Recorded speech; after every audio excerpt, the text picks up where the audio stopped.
મુખ્યમંત્રી ભૂપેન્દ્ર પટેલે જન સુરક્ષા સંતૃપ્તિ અભિયાનનો કરાવ્યો રાજ્યવ્યાપી પ્રારંભ। કેન્દ્ર સરકારની નાણાકીય યોજનાઓનો લાભ લાભાર્થી સુધી પહોંચાડવા દેશભરમાં 3 મહિના સુધી ચલાવાશે અભિયાન। વીમા યોજના, અટલ પેન્શન યોજના અને ડિજિટલ ફ્રોડ અવેરનેસ જેવા વિષયોનો સમાવેશ। રાજ્યમાં એક જ સ્થળે આરોગ્ય વિષયક સેવાઓ અને યોજનાઓની થશે સમીક્ષા।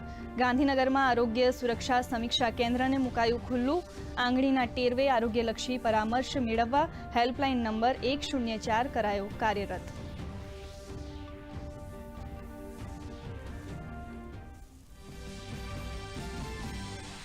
રાજ્યમાં વધશે વરસાદનું જોર। આજે સાબરકાંઠા, અરવલ્લી, મહીસાગર, દાહોદ અને ભાવનગરમાં ભારે વરસાદની શક્યતાને પગલે યલો એલર્ટ।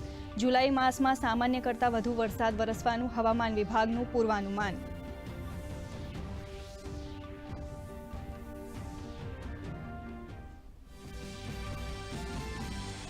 રાજ્યમાં મેઘરાજા આજે વિરામના મિજાજમાં। 38 તાલુકાઓમાં નોંધાયો વરસાદ। છેલ્લા 8 કલાકમાં વલસાડના કપરાડામાં 3.5 ઇંચ વરસાદ। અવિરત વરસાદથી મહીસાગરની પાનમ નદી 2 કાંઠે થઈ વહેતી। 13 ગામોને કરાયા સાવચેત।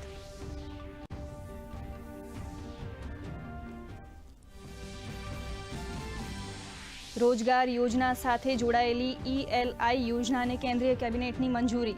આગામી 2 વર્ષોમાં દેશમાં 3.5 કરોડથી વધુ નોકરીઓનું સર્જન કરવાનું કેન્દ્ર સરકારનું લક્ષ્ય। ₹99,446 કરોડની આ યોજના અંતર્ગત રોજગાર સર્જન, રોજગાર ક્ષમતા અને સામાજિક સુરક્ષા વધારવા પર અપાશે ભાર।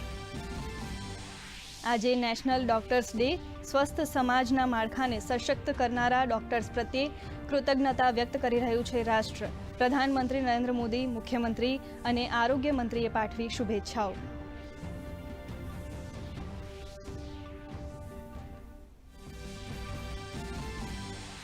જીએસટીએ પૂરા કર્યા 8 વર્ષ। જીએસટી કલેક્શન અને રિટર્ન ફાઇલ કરવામાં ગુજરાત ટોપ પર। રાજ્યમાં વર્ષ 2024-25માં જીએસટી પેટે થઈ ₹1.36 લાખ કરોડની આવક। રાજ્યમાં 12,66,000થી વધુ કરદાતા નોંધાયા।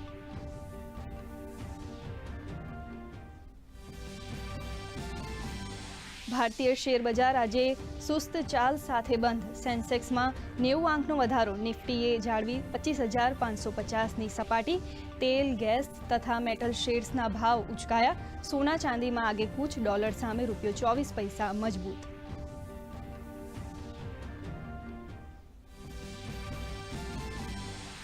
સુરેન્દ્રનગરના દુદાપુર ગામના ખેડૂતે રાસાયણિક ખેતી છોડી અપનાવી બાગાયત ખેતી।